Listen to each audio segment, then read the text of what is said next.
বাংলাদেশের গণতন্ত্রকে ৭৫ থেকে ২০০৬ সাল পর্যন্ত ধ্বংস করেছে বিএনপি।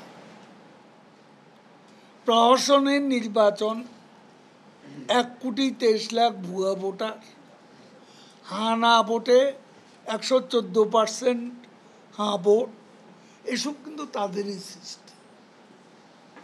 নির্বাচন কমিশন প্রধানমন্ত্রীর বেগম খালেদা জিয়ার অধীনে ছিল, কিন্তু ২০০৯ সালে প্রধানমন্ত্রী শেখ হাসিনা তার যে প্রেরোগেটিভ এটা তিনি রিলিকুইশ করেছেন এবং নির্বাচন কমিশনকে স্বাধীন করেছেন, প্রধানমন্ত্রীর অফিস থেকে বিযুক্ত করেছেন।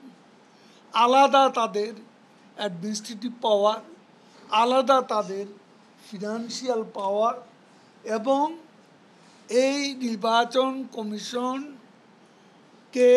পার্লামেন্টে আইন করে স্বাধীন সত্তা তাদেরকে অধিষ্ঠিত করা হয়েছে।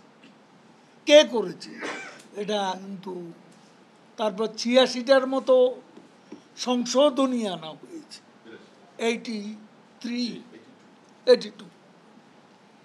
সংশোধনী আনা হয়েছে। এগুলো করেছেন কি? তাহলে প্রয়াসটা কার আছে? শেখ হাসিনাই এই কাজটা করেছে। কাজে আর বিএনপি কি করেছে?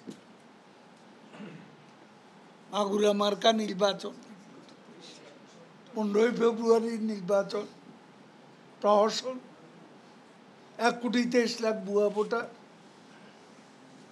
এই যে জরুরি সরকার আসার আগে যে নির্বাচন হওয়ার কথা ছিল ২০০৬ সাল, তো এগুলো তো তাদেরই, এটা তো বিএনপি করছে। বিএনপি গণতন্ত্রের প্রতি তাদের আগ্রহ কোনোদিনও ছিল না।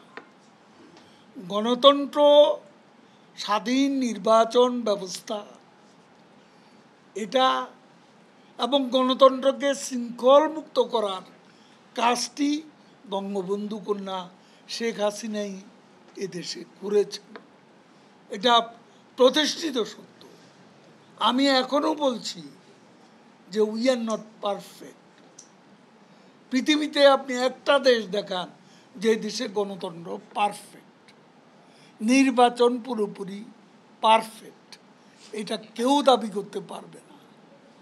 আমরাও পারফেক্ট এইটা দাবি করি না, তবে আমরা পারফেক্ট গণতন্ত্রকে ম্যাচিউরিটি দেওয়ার জন্য আমাদের আপ্রাণ চেষ্টা চলছে।